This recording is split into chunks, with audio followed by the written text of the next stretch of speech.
नमस्कार, दिशा दर्पण की इस खास पेशकश में आपका स्वागत है। मैं हूं शालिनी।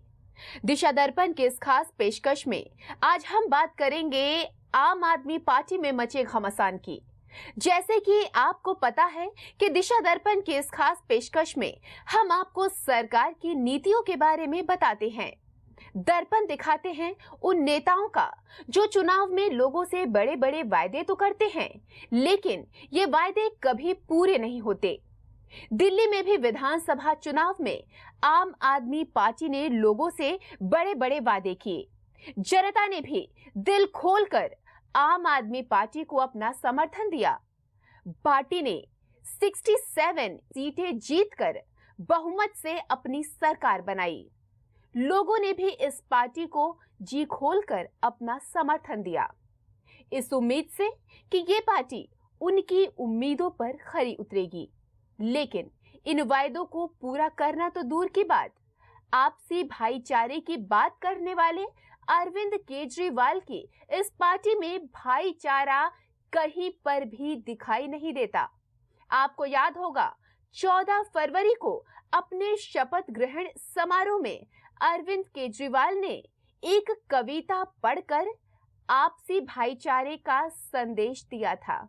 इंसान का इंसान से हो भाईचारा, यही पैगाम हमारा, यही पैगाम हमारा।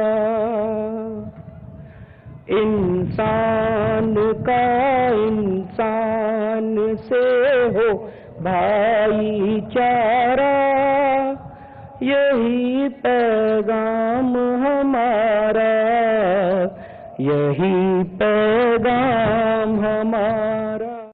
लेकिन आज के हालात देखें तो आप आम आदमी पार्टी में कहीं पर वो भाईचारा देख ही नहीं पाएंगे। आम आदमी पार्टी की मुश्किलें कम होने का नाम नहीं ले रही। हाल ही में पार्टी में आपसी गुटबाजी देखने को मिली। कभी लोगों को सुशासन देने का वादा करने वाले अरविंद केजरीवाल अपनी ही पार्टी के नेताओं को जवाबदेही में उलझ कर रह गए हैं। योगेंद्र यादव और प्रशांत भूषण की ओर से अरविंद केजरीवाल को संयोजक पद से हटाए जाने की मांग उठने लगी, जिसके बाद इन दोनों को पार्टी विरोधी गतिविधियों के कारण पार्टी की राष्ट्रीय कार्यकारिणी से बाहर निकालने का फरमान जारी कर दिया गया, जिसके बाद अब इन दोनों नेताओं ने 14 अप्रैल को अपने समर्थकों के साथ बैठक करने की घोषणा कर दी है। ये कयास लगाए जा रहे हैं कि इस बैठक में ये दोनों नई पार्टी बनाए जाने की घोषणा भी कर सकते हैं। इसके बाद बिहार में पार्टी के ही एक नेता ने केजरीवाल से की गई बातचीत की रिकॉर्डिंग को सार्वजनिक कर दिया था, जिसमें वे अपनी एक अलग से पार्टी बनाने की बात कहते हुए सुनाई दिए गए। आम आदमी पार्टी में मचा घमासान यहीं पर शांत नहीं हुआ। इसके बाद पार्टी के पूर्व विधायक राजेश गर्ग ने अरविंद केजरीवाल पर नया आरोप लगाया। गर्ग के मुताबिक केजरीवाल ने पिछले चुनाव में बीजेपी नेताओं के नाम पर खरीद फरोख्त के झूठे फोन करवाए। पूर्व विधायक का दावा है कि पिछले चुनाव में उनके पास बीजेपी के एक बड़े नेता के नाम से फोन आया था, लेकिन वो फोन केजरीवाल ने ही करवाया था, क्योंकि वो जानना चाहते थे कि कौन कौन से विधायक टूटने वाले हैं। कुल मिलाकर देखा जाए तो पार्टी की अंदरूनी कलह में पिस रहा है तो आम इंसान, जिसने सुशासन और बिजली पानी, अवैध कॉलोनियों समेत कई समस्याओं से निजात पाने के लिए आम आदमी पार्टी को वोट दिया था। लोगों ने पार्टी से कई उम्मीदें लगा रखी थी, लेकिन वो उम्मीदें पूरी होना तो दूर की बात रही। आपस में ही उलझकर रह गई है ये पार्टी और आम लोगों के मुद्दे कहीं गुम से हो रहे हैं। ऐसा क्यों हो रहा है? इन सब सवालों के जवाब देने के लिए आज हमारे साथ स्टूडियो में मौजूद हैं रमजान चौधरी जी। तो रमजान जी, आपको बहुत बहुत स्वागत है। रमजान जी, आम आदमी पार्टी के फाउंडर मेंबर में से आप एक हैं। पिछले दिनों जो कुछ हुआ सबने देखा। जो अंदरूनी कलह थी वो बाहर निकल कर आ गई। जब ये पार्टी बन रही थी बहुत उतार चढ़ाव देखे आपने और पूरी तरह से योगदान दिया आपने और इस पार्टी को आज इस मुकाम तक लेकर गए। उस टाइम क्या सपने थे, क्या कभी सोचा था आपने कि ऐसी परिस्थितियां देखने को मिलेंगी? शुरू में तो शालिनी जी हमने ये भी नहीं देखा था कि हम पार्टी बनाएंगे जी। चूँकि जब करप्शन के खिलाफ ये आंदोलन शुरू हुआ, एंटी करप्शन, और बहुत सारे ऐसे मूवमेंट NIPM के और दूसरे तमाम जल जंगल ज़मीन से जुड़े हुए बहुत सारे साथी अलग अलग मूवमेंट्स में काम कर रहे थे देश भर में। और जब ये सारी चीज़ें चल रही थी तो उसी वक्त करप्शन के ख़िलाफ़ ये मूवमेंट शुरू हुआ। जब ये मूवमेंट शुरू हुआ था तो पार्टी बनाने जैसी कोई बात नहीं थी, लेकिन जैसे जैसे हालात आगे बढ़ते गए और चूँकि उसी सिलसिले में जब देश भर में अन्ना जी घूम रहे थे उस आंदोलन को लेकर, तो सबसे बड़ी मीटिंग 13 अगस्त को, जब 16 अगस्त को ये आंदोलन शुरू हुआ, अन्ना जी गिरफ्तार किए गए थे, 13 अगस्त को मेवात के अंदर हरियाणा में 25,000 लोग किसानों की मीटिंग मैंने कराई थी। और उसके बाद अन्ना जी ने कहा कि भाई ये आंदोलन चलेगा, इसमें मैं अनशन पर बैठ रहा हूँ तो इसमें मदद करिएगा। तो सबसे पहले हम वहाँ पहुँचे और अन्ना जी के साथ गिरफ्तार होने वालों में से मैं पहला आदमी हूँ, मेरा रिकॉर्ड है ये। उसके बाद आंदोलन चला, हमने जूती उठाने से लेकर, खाना खिलाने से लेकर, अन्ना रसोई संभालने से लेकर और स्टेज संभालने तक की तमाम जिम्मेदारियां ली। और उसके बाद वो आंदोलन चला। आंदोलन में जो कुछ निकला उसके बाद फिर सरकारें मुकरी और कई तरह के ये उतार चढ़ाव रहे, लेकिन उसमें आम आदमी पार्टी का जन्म हुआ। उस वक्त ये सोचा था कि शायद आंदोलनों के जरिए से नहीं बल्कि इस राजनीति में उतरकर हम शायद कुछ परिवर्तन कर सकते हैं। तो उसका एक आयाम ये रहा कि आम आदमी पार्टी का गठन हो गया। उस वक्त जो हमारे मन में सपने थे कि जो आज पार्टियां, दूसरी पार्टियां हैं जिनमें मॉरलिटी नहीं है, करप्शन है, तमाम नेता उसी तरह से उसी ठर्रे पर जो आज़ादी से पहले लूटते थे देश को, वो तरीका थोड़ा सा बदल गया होगा शायद, लेकिन आम आदमी जो आखिरी आदमी है समाज का, उसको कुछ नहीं मिल पा रहा है। उस सब को बदलने का एक ख्वाब हमारे मन में जो था, उस ख्वाब को पूरा करने के लिए इस आम आदमी पार्टी का गठन हुआ था। लेकिन और कहीं हद तक जो करोड़ों वॉलेंटियर्स, कार्यकर्ता जो देश भर में जो इस ऐसी कुंठित राजनीति से ग्रसित थे, उनको उम्मीद टूट चुकी थी। उनकी एक आशा की जो किरण थी उनके मन में, ऐसा था कि अब हमारी ये नियति बन गई है, शायद समाज बदलेगा नहीं, राजनीति नहीं बदलेगी, और इन नेताओं का इस तरह से व्यवहार और आम आदमी की उपेक्षा ये हमारी नियति बन गई, ऐसा लोगों ने कबूल कर लिया था। लेकिन आंदोलन के बाद उपजी ये पार्टी, आम आदमी पार्टी से लोगों को एक उम्मीद, एक आशा की किरण बंधी थी कि शायद कुछ बदलेगा। लेकिन और बदला भी। शुरू में बहुत अच्छे साथी हैं इसमें, मैं शालिनी यूँ कहूँ कि तमाम साथी बहुत अच्छे साथी हैं। ऐसे ऐसे बच्चे अमेरिका से, दूसरे मुल्कों से छोड़ कर उसी उम्मीद को पूरा करने के लिए हजारों कार्यकर्ता ऐसे हैं जो अपना तमाम तन मन धन लुटाकर इस पार्टी को यहाँ तक पहुँचाने में उनका बड़ा योगदान। हो सकता है हम उससे बहुत छोटे, हमारा नाम आगे बढ़ गया हो, हम थोड़े लाइमलाइट में आ गए हों, लेकिन ये उन हजारों कार्यकर्ताओं के कुर्बानियों का, उनके त्याग का ये नतीजा है कि जो आज जो हम कह रहे हैं ना, और आप भी कह रहे थे कि 67 सीटें इतनी बड़ी कामयाबी।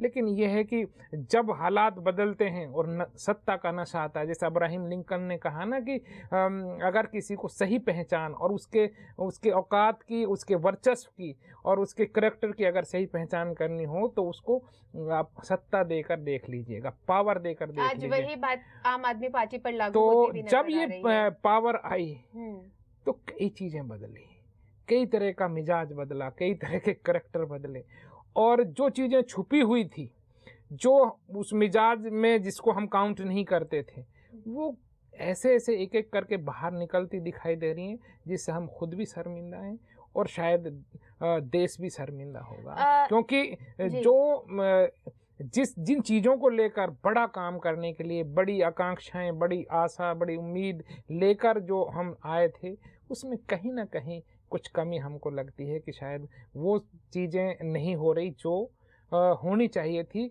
और उसी को लेकर जो कुछ हुआ 28 तारीख को आपने देखा, सारी दुनिया ने देखा, हमने उस पर शर्मिंदगी भी जाहिर की। रमजान जी, जो वो उस मीटिंग में जो कुछ भी हुआ, उसकी जो वीडियो अरविंद केजरीवाल जी ने जारी करी, आपका कहना है वो एडिट की हुई है, उसके बारे में जानना चाहूंगी। शालिनी जी, वहाँ वीडियो ही नहीं, बहुत सारी चीज़ें ऐसी थी जो थी नहीं कही गई। जैसे एक बार संजय सिंह ने कहा कि मैं तो आम आदमी पार्टी का फाउंडर मेंबर ही नहीं, मैं कैसे पहुंच गया। फिर दूसरा कि रमजान चौधरी बहुत चिल्ला रहे थे अरविंद जब बोल रहे थे, तो जबकि कहीं उस वीडियो में ये बात है नहीं, और वो हैकल करने की कोशिश कर रहे थे, एब्यूजिंग कर रहे थे। तो मतलब, और फिर उसमें जो एडिटिंग वीडियो दिखाया, उसमें 10 एडिटिंग मैंने पूरा देखा, चूँकि मैं वहाँ मौजूद था, 10 एडिटिंग हैं उसमें। वो कहीं सीन नहीं है जहाँ नितिन त्यागी और कपिल मिश्रा उनकी लीडिंग में शांति भूषण को मारने भाग रहे हैं। एक बुजुर्ग आदमी को कोई बात हो सकती है, हमारे मतभेद हो सकते हैं, मनभेद हो सकते हैं, लेकिन हम इतनी बड़ी पोस्ट पे जहाँ एमएलए एमपी बन जाते हैं, जहाँ हम पब्लिक के नुमाइंदे बन जाते हैं, वहाँ अगर हम किसी पे फिजिकल असॉल्ट की बात करने की सोचें भी, तो ये एक बड़ा, मतलब ऐसा मैं समझता हूँ कि सोचते हुए भी किसी को भी शर्म आएगी, किसी छोटे नुमाइंदे को भी। हम तो रिप्रेजेंट कर रहे हैं देश को, तो वो सब चीज़ें हटा दी गई। और बहुत सारी ऐसी चीज़ें थी जहाँ योगेंद्र यादव किसी बात को रोकने की कोशिश कर रहे हैं, उसको बाउंसर ने तुरंत बिठा दिया। तो ऐसी कुछ बातें उसमें से एडिट कर दी गई हैं, जहाँ पर मुझे उठाकर बाहर ले जा रहे हैं, गेट से बाहर ले जाकर उन्होंने जिस तरह से मेरे साथ दुर्व्यवहार किया, वो सब चीज़ें एडिट कर दी।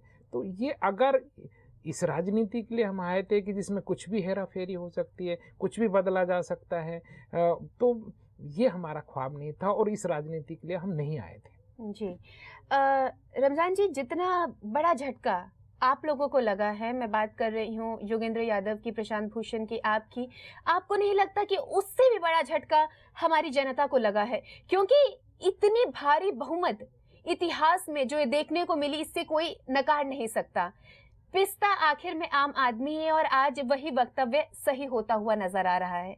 स्वाभाविक है, एक देश जब ऐसी परिस्थितियों से गुजर रहा हो जहां उसकी तमाम उम्मीद की किरणें खत्म हो गई हो, वो नाउम्मीद हो गया हो, उसको लगता था कि ये सब कुछ मेरी नियति बन गया है, अगर उसको कोई उम्मीद की किरण नजर आती है और कोई आशा की किरण उसको दिखाई देती है, और वो किरण भी अगर टूटने लगे, तो नेचुरल है, स्वाभाविक है कि उसको कहीं ना कहीं झटका लगेगा, लगा है।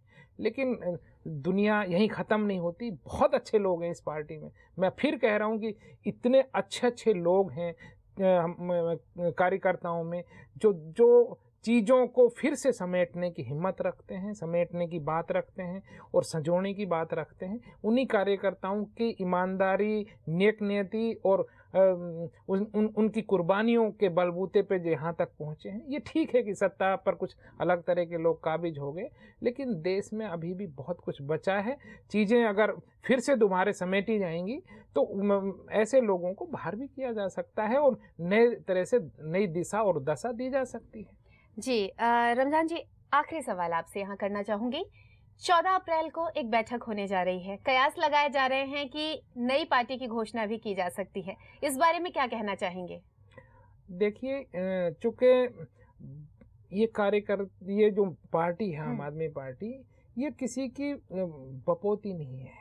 कोई ये नागपुर से चलने वाली पार्टी नहीं है, कोई 10 जनपद से चलने वाली पार्टी नहीं है, और ये कोई उत्तर प्रदेश से और कहीं दूसरे उससे चलने। ये पार्टी का जो मूल मंत्र है, इस पार्टी की जो थीम है, वो देश भर के कार्यकर्ताओं की मनसा है, और उसको जाने बिना, उसको समझे बिना अगर कोई फैसला करने की बात, किसी पार्टी थोपने की बात, पार्टी से हटने की बात अगर कोई करेगा, तो शायद थीम जो इसकी मन की बात है वो निकल जाएगी।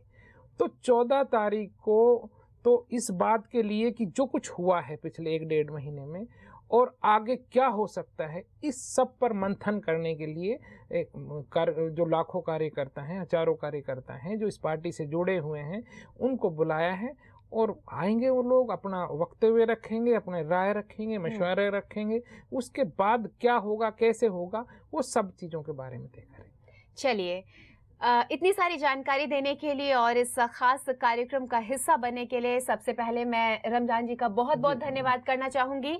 और आज के लिए दिशा दर्पण में बस इतना ही। लेकिन हाँ, चलते चलते आपको बता दें कि हमारी ये जो जांच पड़ताल है ये यहीं पर नहीं रुकती, क्योंकि दिशा दर्पण में हम आपको बाहरी जनता आखिर क्या कुछ कहती है इसकी भी झलकियां जरूर दिखाते हैं। तो आइए सीधा आपको लिए चलते हैं बाहर हमारी जनता के पास और ये जानने की कोशिश करते हैं कि आखिर उनका क्या कहना है इस आपसी मतभेद पर।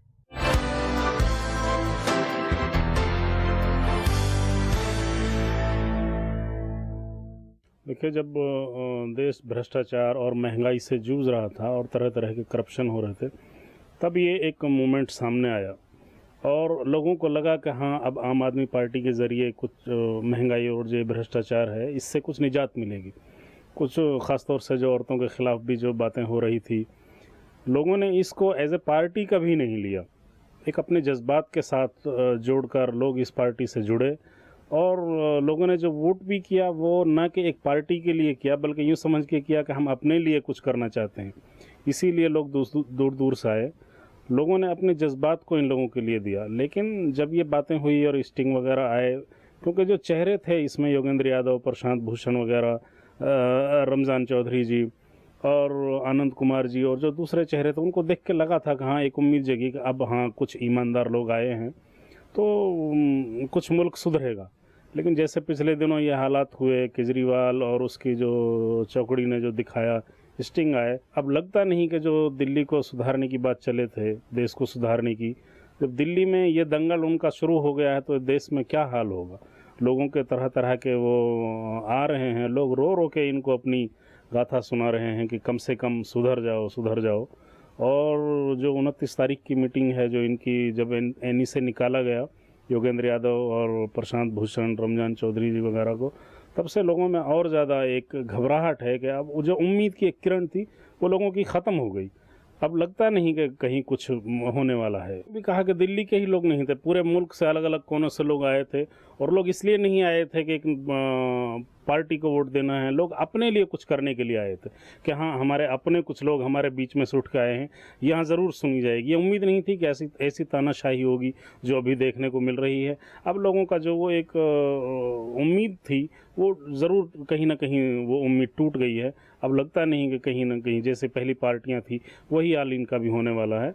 और ये जनता है आने वाले वक्त में इनको भी सबक सिखाएगी जैसा पहली पार्टियों को सिखाया है। और उम्मीद है कि इनको समझ जाना चाहिए था और जो अच्छे जो लोग थे, योगेंद्र यादव वगैरह की आवाज़ को सुनना चाहिए था, लेकिन अफसोस वो हुआ नहीं। अब पछताएंगे जब वक्त निकल जाएगा।